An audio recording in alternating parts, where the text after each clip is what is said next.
6.4, 7.4, 7.8 और 8.2 ये नंबर्स भारत के पिछले 4 क्वार्टर्स के जीडीपी ग्रोथ के नंबर्स हैं। ये मोदीनॉमिक्स के कारण संभव हुआ है। जिस मोदीनॉमिक्स ने 12 लाख रुपए तक की आय को आयकर से एग्जम्प्ट किया, जीएसटी की रेट रैशनलाइजेशन से मार्केट में उपभोग बढ़ाया, in spite of geopolitical pressures and tensions जो अभी दुनिया में चल रहे हैं, उसके बावजूद भारत की अर्थव्यवस्था 8.2% से ग्रो कर रही है। वो लोगों के मुंह पर तमाचा है जो कुछ दिन पूर्व भारत की अर्थव्यवस्था के लिए अपशब्द बोल रहे थे, संसद में खड़े होके, संसद के बाहर खड़े होके। 8.2% is Modinomics Karishma.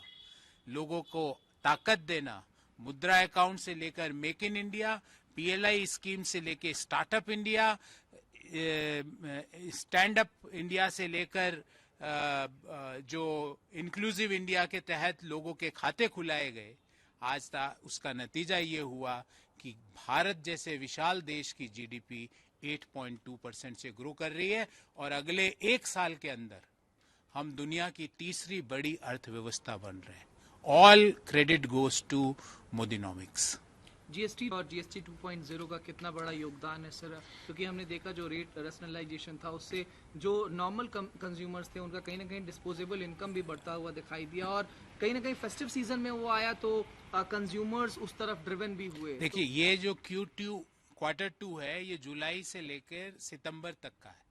Festive season का इम्पैक्ट Q3 में आएगा, पर Q2 में जब जीएसटी के रेट रैशनलाइजेशन का अनाउंसमेंट हुआ तो सारे मैन्युफैक्चरर्स को पता था कि फेस्टिव सीजन में बम्पर कंजम्पशन होगा, तो प्रोडक्शन बढ़ा है। तो ये प्रोडक्शन जीएसटी 2.0 के अनाउंसमेंट और उससे पहले जो बजट में 12 लाख रुपए तक की इनकम को आयकर से मुक्त किया गया, उसके कारण बाजार में 1.25 लाख करोड़ रुपए का प्रति वर्ष एडिशनल कंजम्पशन बढ़ा।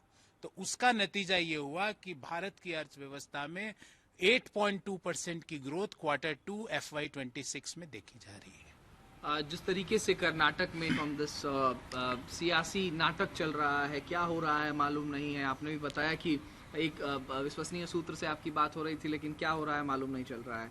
पवन खेड़ा साहब ने कहा कोई सत्ता का संघर्ष नहीं है। जब उनसे ये पूछा गया कि भारतीय जनता पार्टी अविश्वास प्रस्ताव लाएगी, उनका जो करना है करिए। हमें कोई कह रहा है वादा मेरा निभाओ, कोई कह रहा है वादा तेरा वादा, कोई कह रहा है इन 2 की लड़ाई में मुझे बना दो, चौथा आदमी कह रहा है इन 3 की बिल्लियों की लड़ाई में चौथा मुझे बना। ये क्या हो रहा है?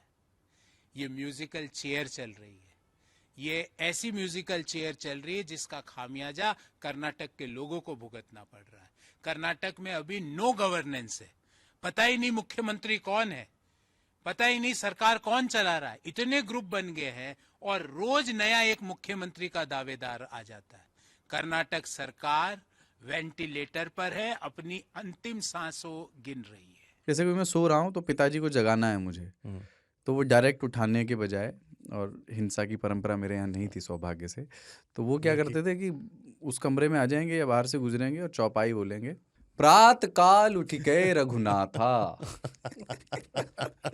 मात पिता गुरु नावई माता। कभी कभी मैं गुस्से में उठ करके अरे पापा चरण स्पर्श किया और सो गया। मैंने कहा अब मत उठाना।